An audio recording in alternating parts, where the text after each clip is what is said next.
شیوه تدریجی: وقتی مردم در مورد روش‌های ترغیب منفی مانند ترغیب یک شخص به خودکشی یا قتل میشنوند، این پدیده برایشان بسیار غیرقابل باور به نظر میرسد. آنها با خود فکر میکنند چه کسی چنین چیزی را میپذیرد؟ مردم نمیتوانند درک کنند که ترغیب منفی پدیده‌ای نیست که در کوتاه مدت و بدون پیش زمینه عملی شود.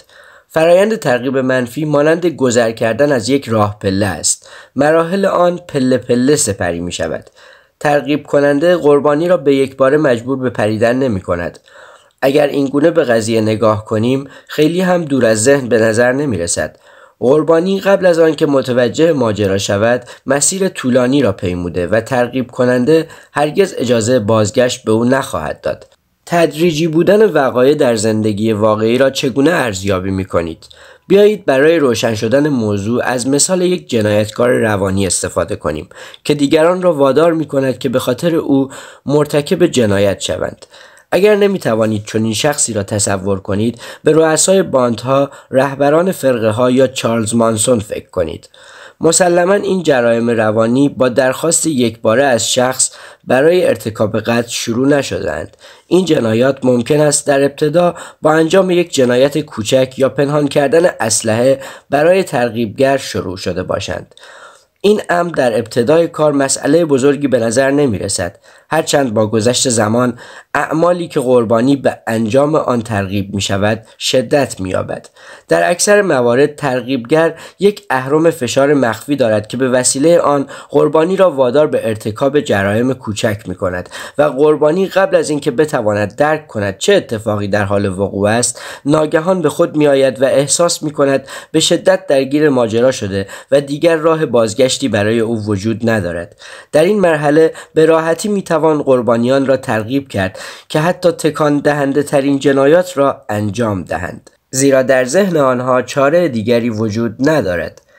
ترغیب کنندگان منفی در استفاده از روش تدریجی برای افزایش شدت فشار خود در طول زمان متخصص هستند.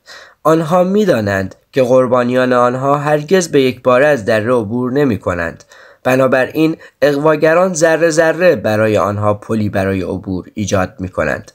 مخفی کردن اهداف واقعی: روش‌های مختلفی وجود دارد که ترغیبگران را قادر می‌سازد که از اصول روانشناسی تاریک برای دستیابی به خواسته‌های خود استفاده کنند.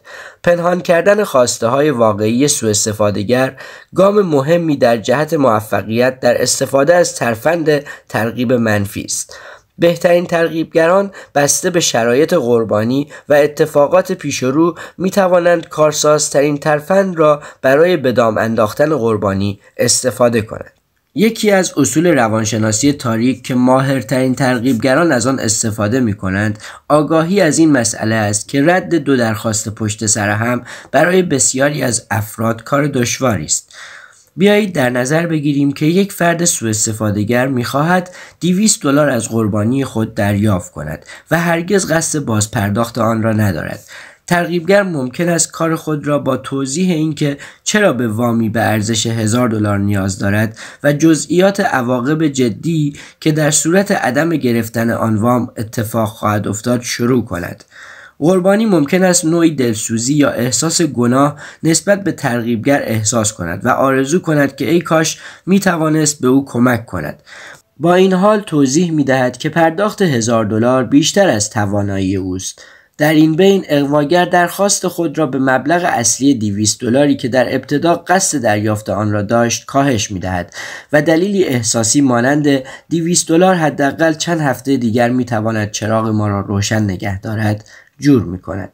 رد درخواست دوم احساس بسیار بدی به قربانی می دهد. در نهایت اغواگر $200 را که از ابتدا به قصد گرفتن آن آمده بود دریافت می کند و قربانی به هیچ وجه متوجه دامی که برای او گسترده شده نمی شود. روانشناسی معکوس روش دیگری برای پوشاندن اهداف واقعی در تکنیک ترغیب منفی است. برخی از افراد شخصیتی دارند که در روانشناسی با عنوان بومرنگ شناخته می شود. این بدان معناست که آنها از رفتن به مسیری که پرتاب شده اند امتناع می کنند و در عوض به جهت مخالف منحرف می شوند. وقتی یک ترغیبگر منفی تشخیص دهد شخصیت کسی از نوع بومرنگ است، نقطه ضعف اصلی را تشخیص داده است.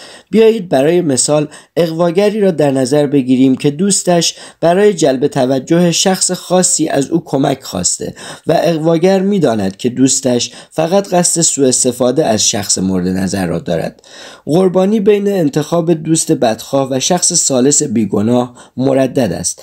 اغواگر با دانستن اینکه شخص مورد نظر شخصیت بومرنگ دارد، او را به سمت فردی هدایت می کند که واقعا برای او مفید خواهد بود، اما در عین حال به این مسئله آگاهی دارد که قربانی برخلاف جهت حرکت می کند و فردی را انتخاب می کند که قصد آسیب رساندن به او را دارد.